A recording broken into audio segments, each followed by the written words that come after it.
చెన్నై ఇంకా గుజరాత్ వీళ్ళిద్దరికైతే మ్యాచ్ అయింది. ఈ మ్యాచ్‌లో అయితే చెన్నై టీమ్ వచ్చేసి టెస్ట్ క్రికెట్ ఆడింది. అంటే ప్రతి టీమ్ కూడా టీ20 క్రికెట్ ఆడుతున్నారు. కానీ మన చెన్నై టీమ్ మాత్రం టెస్ట్ క్రికెట్ ఆడుతుంది. అసలు సీఎస్‌కే టీమ్‌కి ఏమైంది?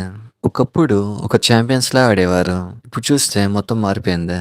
అంటే ఎంఎస్ ధోని లేకపోతే చెన్నై టీమ్ ఏం చేయలేదా? సో ఇప్పుడైతే ఈ వీడియోలో దీని గురించి మాట్లాడుకుందాం. ఇంకా గుజరాత్ సీఎస్కే ఈ మ్యాచ్‌లో ఏమైందో మాట్లాడుకుందాం.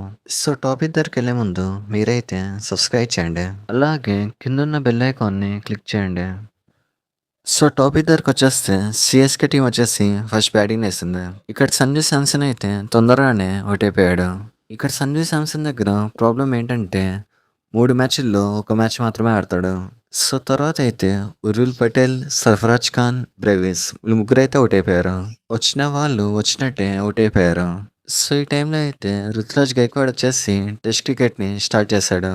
ఐపీఎల్ హిస్టరీలోనే సీఎస్కే టీమ్‌కి స్లోయెస్ట్ హాఫ్ సెంచరీ ఏశాడు. 49 బాల్స్ ఆడి హాఫ్ సెంచరీ ఏశాడు.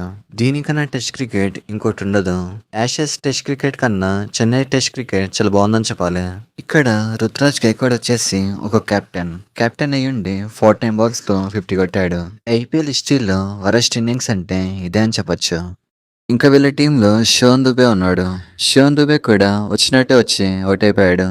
ఇంకా కార్తిక్ శర్మ విషయం దగ్గరకొచ్చేస్తే ఇతని టీంలో ఎందుకున్నాడో కూడా అర్థం కావట్లేదు. ఇతని ప్లేస్‌లో ఎంఎస్ ధోని వస్తే బావుంటుంది.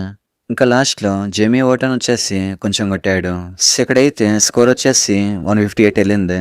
చెప్పాలంటే జేమీ ఓటన్ ఒక్కడే ప్రతి మ్యాచ్‌లో కూడా ఎంతో కొంచెం ఆడుతున్నాడు. సో ఈ ప్లేయర్‌ని అయితే నెక్స్ట్ సీజన్‌లో కూడా రిటైన్ చేసుకోవాలి. ఇంకా గుజరాత్ బౌలింగ్‌లో కాగిసో రబాడ చాలా బాగా బౌలింగ్ ఏస్తాడు. సో తర్వాత అయితే గుజరాత్ వచ్చేసి బ్యాటింగ్ వేసింది. వీళ్ళ టీంలో అయితే సాయి సుదర్శన్ వచ్చేసి చాలా బాగా ఆడాడు.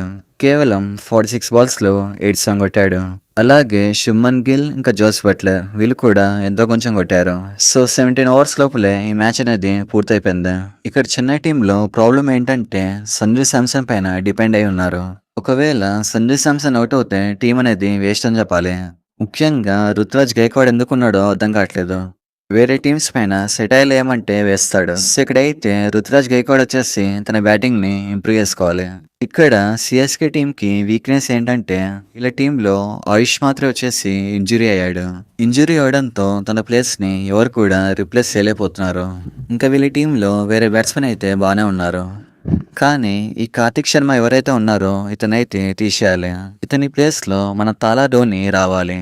ఎంఎస్ ధోని వచ్చినట్టయితే 2-3 బాల్ అన్నా కూడా ట్రై చేస్తాడు. ఇక్కడ ఎంఎస్ ధోని టీంలోకి ఎందుకు రావట్లేదంటే టీం కాంబినేషన్ని చెడగొట్టడం ఇష్టం లేక. అంటే ఇక్కడ యంగ్స్టర్స్కి ఛాన్స్ ఇద్దామని రావట్లేదు. ఎంఎస్ ధోని ఇంకా రోహిత్ శర్మ ఇలాంటి వాళ్ళతో ప్రాబ్లం ఏంటంటే వీళ్ళెప్పుడు కూడా వీళ్ళ గురించి ఆలోచించరు.